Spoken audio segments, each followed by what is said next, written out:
Right. మొన్న 27 July 2026 సాయంత్రము అందాజా 8 గంటల ప్రాంతంలో మన టప్పచబుత్ర పరిధిలోని దైబాగ్ కాలనీలో షమీం సుల్తానా అనేటువంటి ఆమెని చంపడానికి ప్రయత్నించారు అనేటువంటి సమాచారంపై మన టప్పచబుత్ర సిబ్బంది ఆమెను వెంటనే ఆసుపత్రికి తరలించడం జరిగింది. తదుపరి కేసు నమోదు చేసుకొని మనం ఇన్వెస్టిగేషన్ ప్రారంభించడం జరిగింది.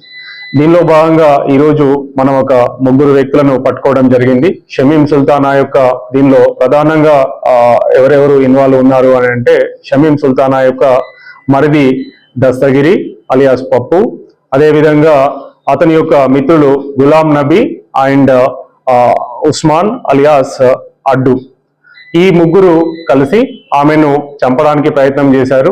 ఈ గులాం నబీ చౌష్ కమ్యూనిటీ ఆయన ఒక నైఫ్ తీసుకొని వచ్చాడు. అదేవిధంగా అతని తో పాటు ఉస్మాన్ అలియాస్ అడ్డు, ఇతను గతంలో కూడా ఆసిఫ్ నగర్ లిమిట్స్ లో ఒక 307 అటెంప్ట్ మర్డర్ కేసులో ఇన్వాల్వ్ ఉన్నాడు. అండ్ అతను ఒక స్నాచింగ్ కేసులో కూడా ఇన్వాల్వ్ ఉన్నాడు మియాపూర్ పోలీస్ స్టేషన్ లో. అండ్ అతని పైన సస్పెక్ట్ షీట్ ఉండింది. ఈ 3 ఒక కూటమిగా ఏర్పడి ఈమెను చంపడానికి ప్రయత్నం చేశారు. రీజన్ ఏంటిది అని చెప్పి చూసినట్లయితే, ఇతను దస్తగిరి యొక్క బ్రదరు అమ్జద్ షరీఫ్, ఆజం షరీఫ్ యొక్క భార్య షమీం సుల్తానా. ఈ షమీం సుల్తానాకి 2వ వివాహము, ఆమెకు 3 పిల్లలు ఉన్నారు.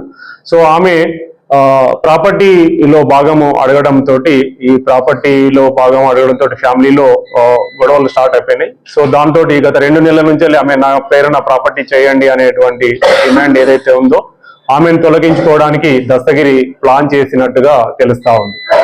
సో ఈ కేసులో ఇప్పటికీ 3 అరెస్ట్ చేయడం జరిగింది.